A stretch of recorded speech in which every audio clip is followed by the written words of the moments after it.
মাদকের ভয়াল থাবা থেকে তরুণদের রক্ষার জন্য সংস্কৃতির আলো ছড়িয়ে দিবে সরকার, এমনটাই জানিয়েছেন সংস্কৃতি মন্ত্রী নিতাই রায়চৌধুরী। তিনি বলেন, আদর্শ ও চিন্তায় মতবিরোধ থাকতেই পারে, কিন্তু আমাদের জাতিগতভাবে ঐক্যবদ্ধ থাকতে হবে। অনুপ পিয়ালের রিপোর্ট। কালার এক্সপার্ট ডার্ক স্যাপ এবং মাইল্ড অন হ্যান্ডস টেকনোলজি সমৃদ্ধ অরিক্স অ্যাডভান্স ডিটারজেন্ট পাউডার, আপনার লন্ড্রি এক্সপার্ট। বাংলার মানুষের এক সময়ের আনন্দ বিনোদনের অন্যতম জনপ্রিয় এক মাধ্যম ছিল যাত্রাপালা। এই পালায় ফুটে উঠে গ্রামীণ জীবনের যাপিত জীবন, কখনো রোমাঞ্চ, কখনো ট্র্যাজেডি। এসবের মধ্য দিয়েই দর্শক হৃদয়ে আনন্দ দেয় এই যাত্রা। ঢাকা বিশ্ববিদ্যালয়ের চারুকলা অনুষদে নববর্ষ উপলক্ষে এই লোকগল্প ফুটিয়ে তুলেছে চারুকলার শিক্ষার্থীরা। এবারের আয়োজনে ছিল জিতেন বসাকের রচিত বাগদত্তা। ঐতিহাসিক ও সামাজিক প্রেক্ষাপটের উপর নির্মিত এই যাত্রাপালা দিল্লীশ্বরের বাংলাকে বশ করার বা আনুগত্য আনার যে প্রচেষ্টা, সেটা নিয়েই পালাটা।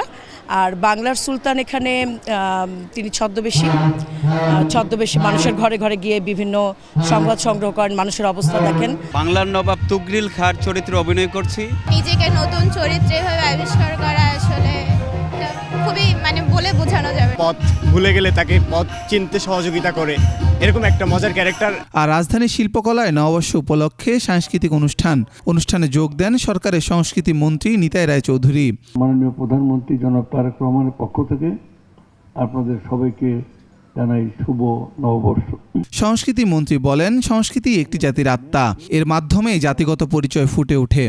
মানুষের সংগ্রাম, মানুষের ব্যবহার, মানুষের আচরণ সমস্ত কিছু বহন করে, সমস্ত কিছুকে বোঝা যায়, চেনা যায় একটা জাতির তার সাংস্কৃতিক কর্মকাণ্ড থেকে, সাংস্কৃতিক পরিচয় থেকে। তিনি বলেন, তরুণদের মাদকের থাবা থেকে রক্ষা করতে সরকার সাংস্কৃতিক কর্মকাণ্ডে শিক্ষার্থীদের অংশগ্রহণ নিশ্চিত করবে। এই যে মাদকের ভয়াবহ সবল থেকে আমাদের যুব সমাজকে রক্ষা করার জন্য, আমাদের তরুণ ছাত্রদের রক্ষা করার জন্য আমাদের এই দায়িত্ব, আমরা এটা পালন করব। তার জন্য আমরা পড়াশোনার পাশাপাশি আমরা খেলাধুলা, সংস্কৃতি, কবিতা আবৃত্তি, পরীক্ষা, বক্তৃতা প্রতিযোগিতা, এই নানামুখী কর্মকাণ্ডের মাঝে আমরা নিয়ে যাব, যাতে করে আমাদের প্রকৃত মানুষ তৈরি হয়। মতবিরোধ থাকলেও দেশ গঠনে জাতীয় ঐক্য দরকার বলেও মত দেন তিনি। অনুপ পিয়াল, 21 টেলিভিশন, ঢাকা।